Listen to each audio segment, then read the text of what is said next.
Okay, here we are with a nice question, which is all about units, dimensional analysis. We're looking at the unit of mu naught, that's the relative, let me get this right, permeability of free space, multiplied by the relative permittivity of free space.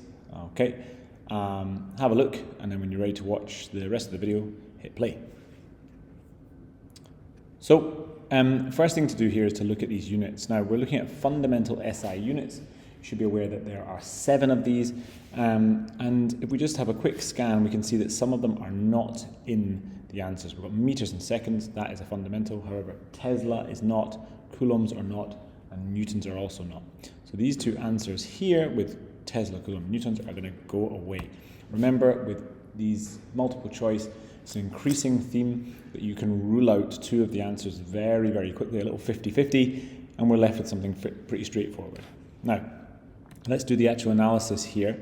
Okay, one way of doing this would be to look at the fact that if you take your epsilon naught and mu naught and multiply them together, the reciprocal of that is equal to c squared. That is the speed of light squared. Okay, and so therefore, we've got our units are going to match up in that sense. Our units, epsilon naught mu naught, is going to be equal to 1 over c squared, 1 over meter squared per second squared, which is where you get this answer, meters squared, second squared per meter squared, which is why the answer is our answer A here. Now, if we wanted to look at this in more detail, we could look at the actual units. Okay, so this, I'd say that this way of doing things is perhaps has a benefit of knowledge, just knowing a bit of scientific background, which is that this is how we determine the speed of light. This is from Maxwell's equations. Now, we could do it the other way, which is to multiply all these units together. We can take our c squared, newtons to the minus 1, meters to the minus 2, Tesla, meters and amps to the minus 1. Okay, so let's do that. The units of epsilon naught are coulomb squared, newtons to the minus 1, meters to the minus 2. And then we've got the same, whoops, I think there's a typo there. That should be a mu naught. Sorry, it's not. I'm misreading my own work. I'm going to rewrite this as coulombs is amps times seconds. Okay, coulomb not being a base unit.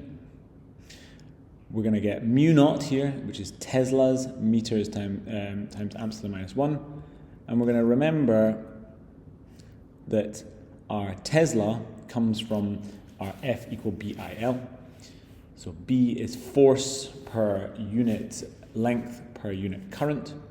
And you notice here we've got a little bit of balancing out here. We've got newtons per amps per meter times meters times amps to the minus 1. So we're going to cancel those meters and we're going to end up with newtons amps to the minus 2. Okay. And then we're going to take epsilon naught mu naught, we're going to multiply these guys together. Okay, we're going to notice here that newtons to the minus 1, newtons, these are going to cancel. We've got amps squared times amps to the minus 2. Okay, really leaving us with second squared meters to the minus 2. So I appreciate this is a huge bit of work here for 1 mark. This is one of those ones where if you knew the physics in the first place, you can work it out. However, you can still do it using our dimensional analysis. It is huge.